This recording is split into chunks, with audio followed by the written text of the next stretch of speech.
What's up guys, it's Broski.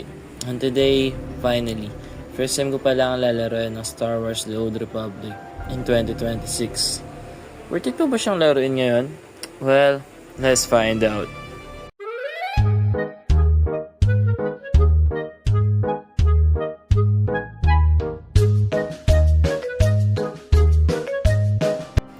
So, pagka-launch ko pa lang ng game, maramdam mo agad na classic MMO vibe siya.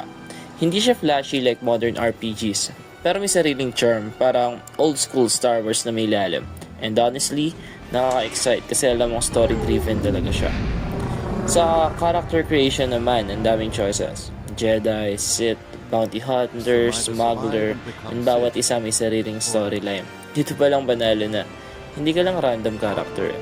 Parang ikaw yung mismong bida sa sariling Star Wars series mo. And voice acted pa lahat. So hindi ka lang nagbabasa ng text. Talagang immerse ka sa universe na to. Gameplay wise, yes, MMO combat siya.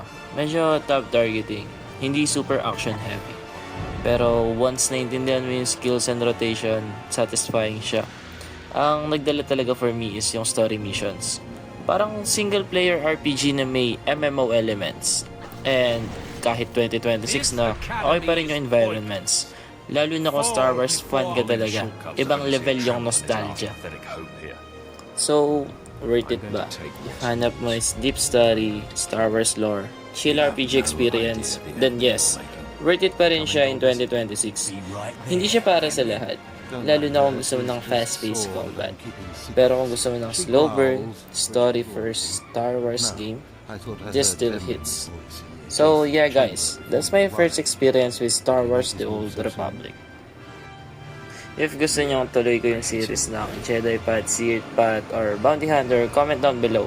And don't forget to like, subscribe, and I'll see you guys in the next galaxy.